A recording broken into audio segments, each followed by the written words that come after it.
General. Anong message mo kay na tita?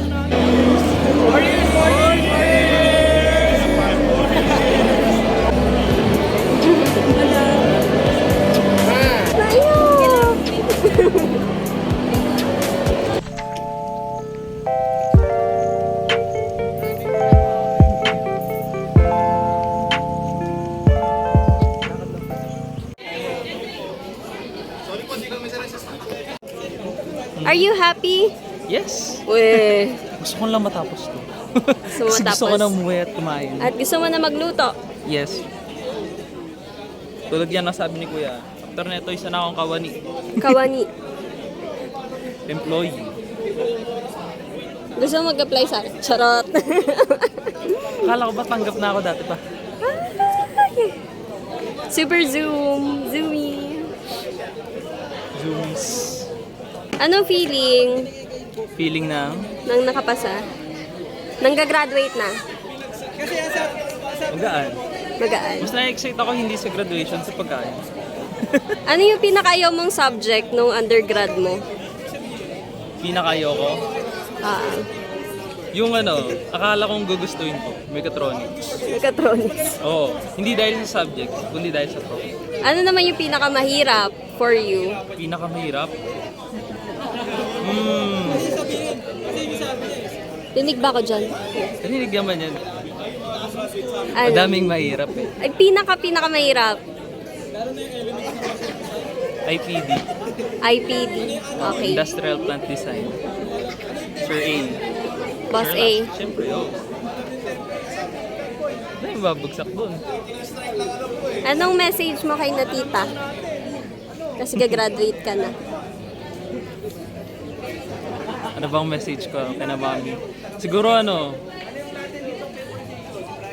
gagaan na yung gagaan yung pakiramdam nila. Ano message mo? Wala na silang Ano wala message silang mo? paparang. Message. Thank you. Ganon, ano. Okay, ganun pala na message. for mommy and dad. Thank you sa Nahihiya siya. Ano? Thank you sa support sa akin throughout the years. Kahit hindi ako sanay sa ganito eh. Okay lang. Sige, mamaya na lang. Oo, mamaya na. Okay lang ba? Sabayan kita dito? Dito lang. Or pupunta na ako doon?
Ay, sige po. Ay, sige.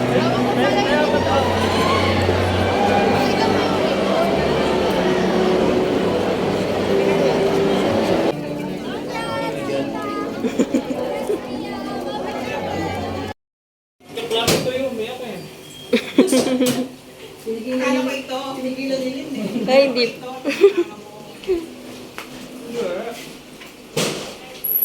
Picturean kita. Ayoko na po.